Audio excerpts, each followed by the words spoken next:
আচ্ছা বলেন, ঢাকা শহরে 15 টাকা দিয়ে কি একটা 200 টাকা তাকে দেখানো যাবে? যাবে না। তাহলে একেবারে সংক্ষিপ্ত আমাদের ছোট্ট একটা দাবি, আর 20% হচ্ছে আমাদের বাড়ি ভাড়া।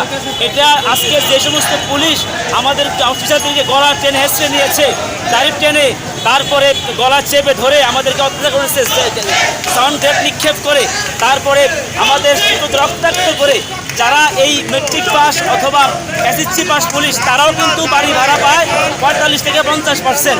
আর আমরা টিচার যারা সর্বোচ্চ ডিগ্রি অর্জন করে শিক্ষকতা করছে, মাস্টার্স পাস করে, তাদেরকে দেওয়া হচ্ছে 1000, মাত্র 1000 বাড়ি ভাড়া দিচ্ছে। আমরা তো আছি 20%, তো তাদের তুলনায় 20% অনেক অর্ধেক।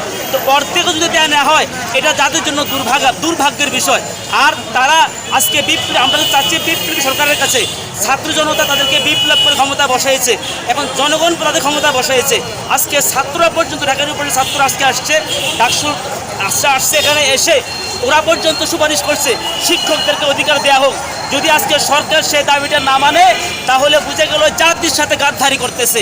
আর ছোট্ট একটা কথা বলে শেষ করছি আমি, আজকে দেখা যায় অন্যান্য 5000 লোক জমা হইলে ভাঙচুর করলে অধিকার দিয়ে দিত।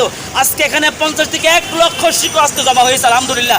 আজকে শিক্ষকরা ভদ্র মানুষ, ভাঙচুর করে না, তার উপর পুলিশ অত্যাচার করছে, পুলিশের উপর কোনো পাল্টা হামলা করে নাই। শিক্ষক ভদ্র মানুষ, আজকে ভদ্র হওয়ার কারণে যদি এই হয়, আমাদেরকে অধিকার না দেওয়া হয়, আমি মনে করি শিক্ষক ক্ষেত্রে প্রহসন করছে। আমরা দাবি জানাবো 20% বাড়ি ভাড়া যদি আমাদের নির্ধারণ করা না হয়, আমরা আন্দোলন ক্ষান্ত করবো না, আমরা রাজপথ ছাড়বো না। আমাদেরকে 20% বাড়ি ভাড়া দিতে হবে। যদি 20% আজকে না মানে, তাহলে আমরা এক দফা চলে যাবো, জাতীয়করণে চলে যাবো।